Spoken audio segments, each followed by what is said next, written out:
Muy buenas tardes, estimados hermanos. Es un placer una vez más estar estudiando un nuevo capítulo de Primera de Pedro, la epístola de Primera de Pedro, capítulo 2, del 1 al 10.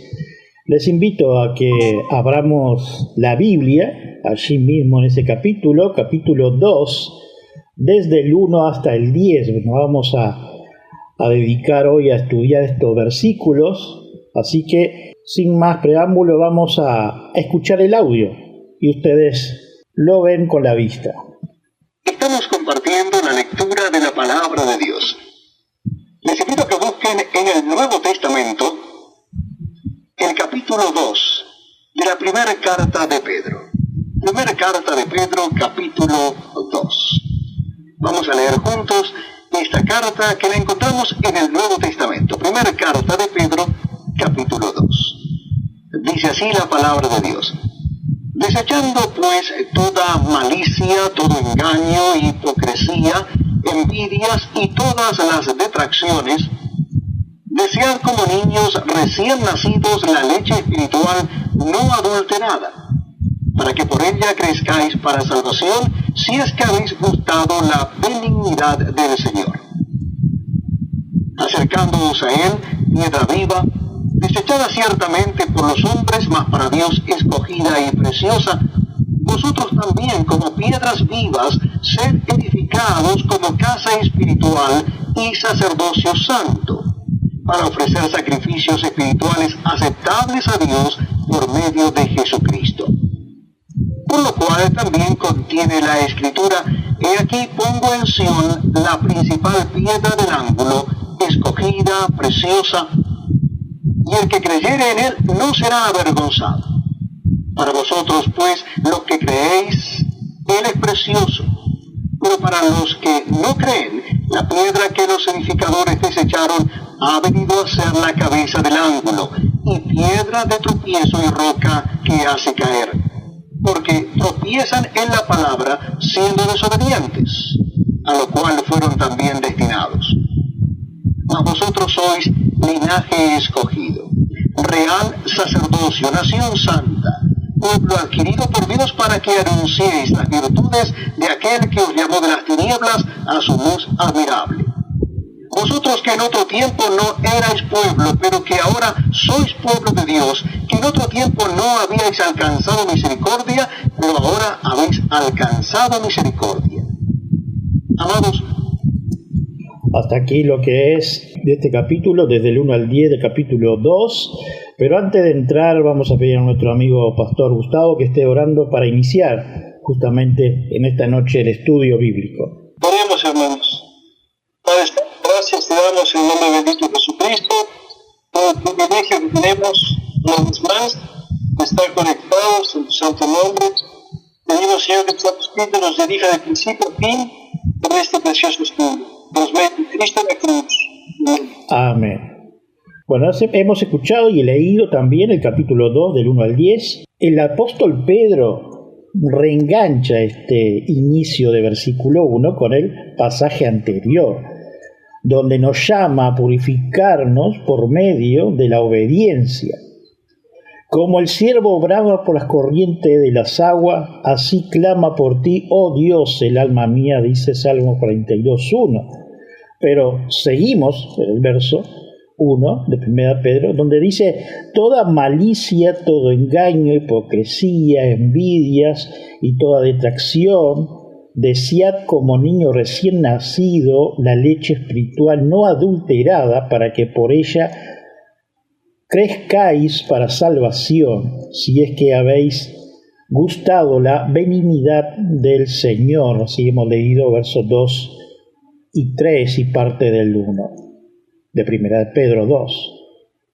Yo me pregunto, y quizá usted que me escucha, si anteriormente el apóstol Pedro nos dice que debemos de purificarnos por medio de la obediencia, pero insiste que abandonemos lo que hemos leído anteriormente. ¿Qué cree? ¿Nos fuimos limpiados por primera vez? ¿Debemos serlo otra vez? ¿O toda la vez es necesaria? Algunos comentaristas sugieren que el apóstol Pedro presenta a dos cristianos. El primero de ellos sigue con su naturaleza y se apega a una tradición secular para tratarse de ser un cristiano, entre comillas, como lo hace la cizaña con el trigo. Es igual, pero no se la puede sacar porque puede matar al trigo. En segundo lugar, el cristiano renovado o transformado no solo se purifica para obedecer, sino que se despoja de todo lo que leímos. Este último sí le da toda la gloria, sí, así es, y sabe que en la eternidad la palabra de Dios existirá. Es viva y eficaz donde en nosotros, en cada persona de la Iglesia Universal, con un corazón dispuesto, se cumple por medio de los frutos espirituales desde y por medio del Espíritu Santo. La enfermiza condición de tantos cristianos revela una lamentable definición en el alimento que reciben. Ni siquiera reciben leche, por no hablar de alimento sólido. Por lo tanto, la Iglesia de Dios se asemeja demasiado a la sala de un hospital infantil.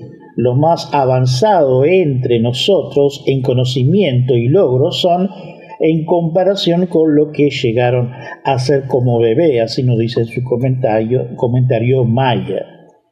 Bebé, la leche de la palabra, es gustar una y otra vez como es el que, pues, él escucha la palabra del Señor.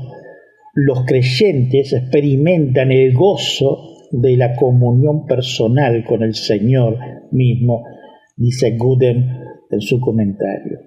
Esta es una de las viejas cosas corruptibles, así que apartarla de ti todos los trucos astutos de la falsedad, exageración, doble sentido de tus palabras y cosas por el estilo, todo el oído hacia aquello que está mejor o mejores que tú, así no dice Spurgeon. Así la lengua expresa lo que siente el corazón, dejando a un lado todas esas cosas malas. Probarás que has nacido de nuevo, nacido de la simiente incorruptible que vive y permanece para siempre. Ustedes están en la familia de Dios, pero todavía son bebé en ellos, dice Spurgeon. Tiene que crecer a la estatura de los hombres en Cristo Jesús. Así que desean la leche sincera, no adulterada, de la palabra para que puedan crecer por ella. No hay otra forma de crecer, así nos dice Spurgeon. En el verso 4 dice, acercaos a Él. Pedro, el apóstol, nos invita, nos insta a estar más en contacto con Cristo, con Dios, y sabiendo que tenemos al Espíritu Santo guiándonos por medio de su palabra. Acercaos. Veamos algunos ejemplos de la Biblia de hombres y mujeres que se acercaron a Cristo. ¿Y qué pasó? Mateo mismo, el apóstol, pasando Jesús de allí, vio a un hombre llamado Mateo que estaba sentado al banco de los tributos públicos y le dijo, sígueme. Y se levantó y le siguió. Mateo 9:9. En esto podemos decir o resumir en este versículo, está profundamente contristado o triste por haber hecho una ofensa y pecado. Abandonó esa práctica como segundo punto, ofensiva o pecaminosa. Saqueo, he aquí, Señor, la mitad de mis bienes doy a los pobres, y si en algo he defraudado a alguno, se lo devolveré cuadruplicado. Primero, era jefe de los publicanos y ricos. Segundo, procuraba ver a quién era Jesús. Tercero, corriendo adelante, se subió en un árbol para ver a Cristo entre la multitud. Y como cuarto, fue visto por Jesús. Quinto, recibió la salvación, el gozo en su casa, y sexto, fue declarado salvo por Cristo. Otro, el endemoniado gadareno, en Lucas 8:26 al 39 como referencia, y arribaron a la tierra de los Gadarenos, que está en la ribera opuesta a Galilea. Al llegar a él, a tierra, vino su encuentro un hombre de la ciudad, endemoniado desde hace mucho tiempo, y no vestía ropa, ni moraba en casa, sino en los sepulcros. Al ver a Jesús, lanzó un gran grito, y postrándose a sus pies, exclamó a gran voz: ¿Qué tienes conmigo, Jesús, Hijo del Dios Altísimo? Te ruego que no me atormentes. Porque mandaba al espíritu inmundo que saliese del hombre, pues hacía mucho tiempo que se había apoderado de él, y le estaba con cadenas y grillos, pero rompiendo las cadenas era impelido por el dominio a los demonios a los desiertos. Le preguntó Jesús diciendo: ¿Cómo te llamas? Y él dijo: Legiones, porque muchos demonios habían entrado en él. Y le rogaba que no le mandase ir al abismo. Había allí un hato de muchos cerdos que paseaban en el monte, y le rogaron que los dejase entrar en ellos, y le dio permiso. Y los demonios salieron del hombre, entraron en los cerdos, y el hato se precipitó por un despeñadero al lago, y se ahogaron. Y lo que apacentaban los cerdos, cuando vieron lo que había acontecido, huyeron y dieron aviso a la ciudad y por los campos, y salieron a ver lo que había sucedido, y vieron a Jesús y hallaron al hombre de quien habían salido los demonios, sentado a los pies de Jesús, vestido y en su cabal juicio, y tuvieron miedo. Y los que lo habían visto les contaron cómo había sido salvado el endemoniado. Entonces toda la multitud de la región alrededor de los Gadarenos le rogó que se marchasen de ellos, pues tenían gran temor.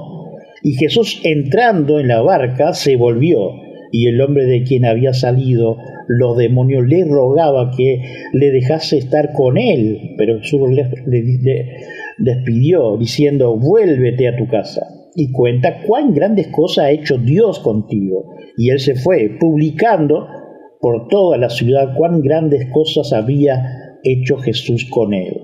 En este pasaje vemos un endemoniado en la ciudad desde muchísimo tiempo, pero sin ropa, atormentado, con cadenas y grillos, y los moradores no quisieron ni aceptar a Cristo como su Salvador, solamente ese hombre.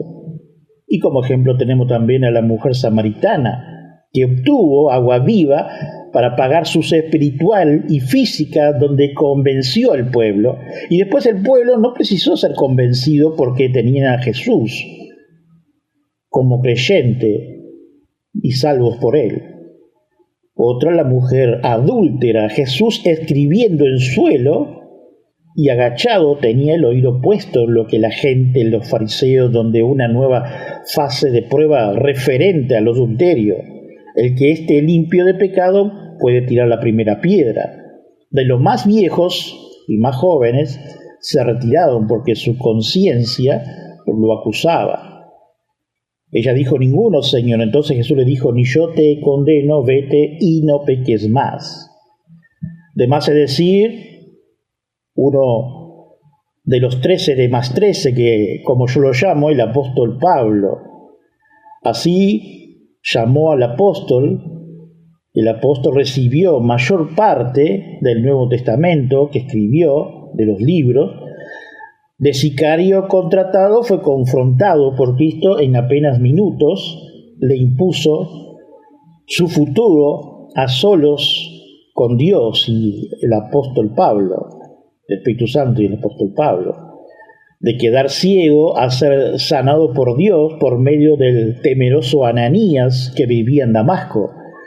Dios transformó a Saulo a un apóstol Pablo, y un apóstol de los gentiles, y de sufrir por la causa de Cristo. Y esto lo vemos en Hechos 9:1 al 31 como referencia. Y tenemos demasiados testimonios para ver. Seguimos en el versículo 4 de Primera de Pedro, que les invito a leer. Piedra viva, desechada ciertamente por los hombres, mas para Dios escogido y preciosa.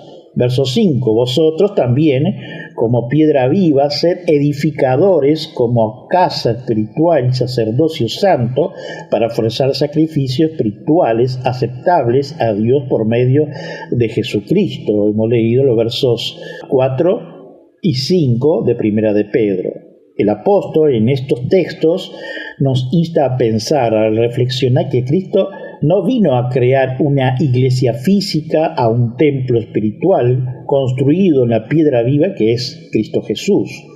Esto quiere decir que no va más el templo de Israel, aquel que hubo y quien murmuran para hacer un tercer templo en los días de hoy. Ese no es de Dios, sino el de cada uno de los cristianos. Somos parte de ese templo universal. Es un único que en él que vive y alcanza el fin de su regeneración, así como la piedra de un edificio son inútiles si no ocupa su lugar en él y descansan sobre él los cimientos para un buen edificio, así nos dice Clark en su comentario. Ya no puedo exigir un sacerdocio de élite con pretensiones de acceso especial a Dios, ni privilegio especial en la adoración o en la comunión con Dios, dice Crum. La idea del apóstol Pedro no es que Dios haya abandonado a Israel o un plan redentor y que el cristiano no es menos que los judíos.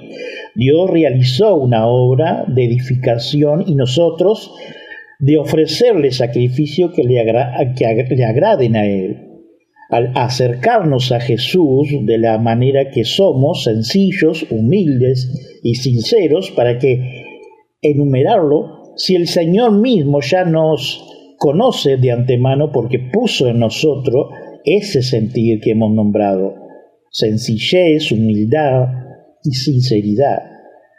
Una cosa hay que dejar en claro: una piedra viva no se construye sola, sino con cada uno de nosotros a lo largo de todas las épocas y generaciones hasta nuestra actualidad, los cristianos justos hasta que venga el Señor en las nubes por segunda vez.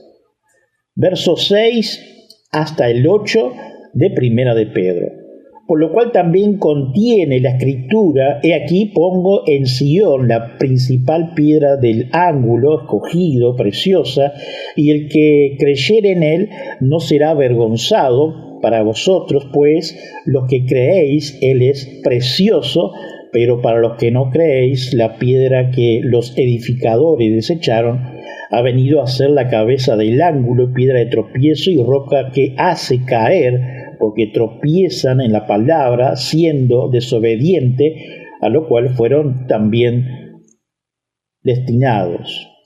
Si estamos siendo edificados como una casa espiritual, sin duda sabemos quién es la piedra angular, es Cristo y nadie más. Podremos ver que hay personas que rechazan y niegan a Jesús. Cristo es la piedra de misericordia, así nos dice Salmo 118. Cristo es la piedra de tropiezo si no tenemos temor, Isaías 8 como referencia. Cristo es el fundamento, Isaías 28. Cristo es la piedra sobrenatural, nos dice el profeta Daniel en su capítulo 2. Esto es todo como referencia y lo vemos como resumen. Cristo es la piedra milagrosa que dio agua a Israel en el desierto, 1 Corintios 10:4. Pero Cristo era precioso y es precioso para mi alma, y yo estaba en el floreciente de mi amor juvenil, dice Spurgeon, y no podía guardar silencio cuando el tema era un Jesús tan precioso. ¿Es Jesús precioso para tu alma? Recuerda que tu respuesta a esta pregunta depende de tu condición. ¿Crees si Él es precioso para ti? Pero si no lo es, entonces no crees que eres creyente y ya estás condenado porque no eres creyente en el Hijo de Dios. De modo que el Señor aquí quiere decir es el Señor Jesucristo. Él es verdaderamente una vida y una piedra viva cuando los hombres desaprobaron a Cristo, dice Spurgeon. Es una cuestión de poca importancia para nosotros, ya que lo que tiene que decir es menos que nada y vanidad.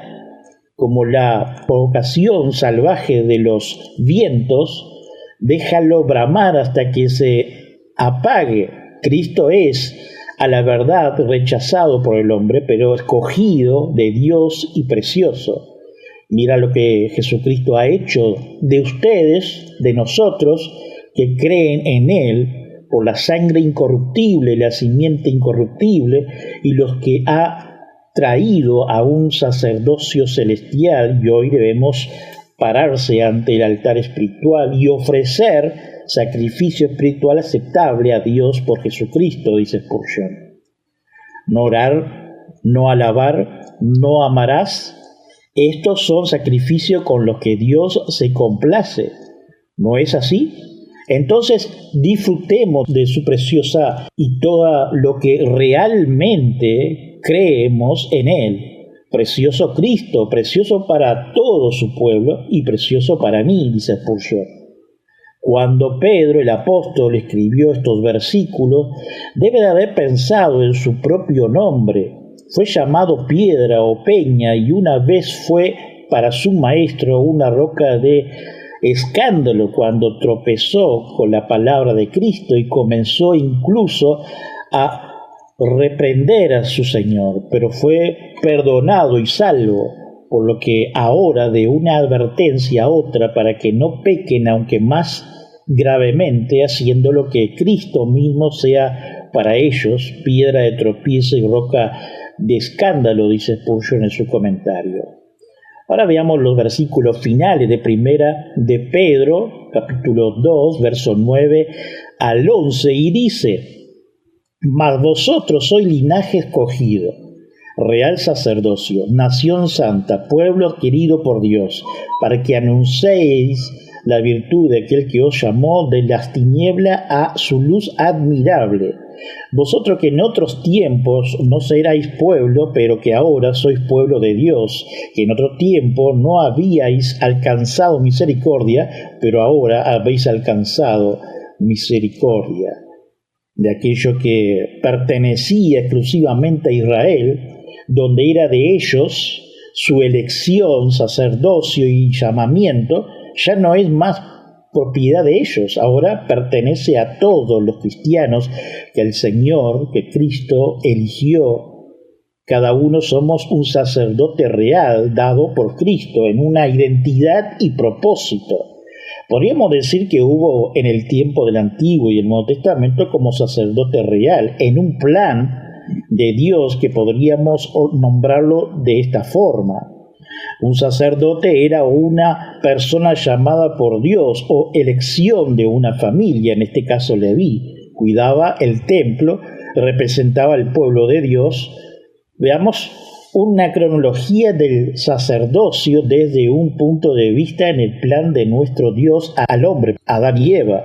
Podríamos decir que eran proto-sacerdotes, o sea, primeros sacerdotes o sacerdotes principales.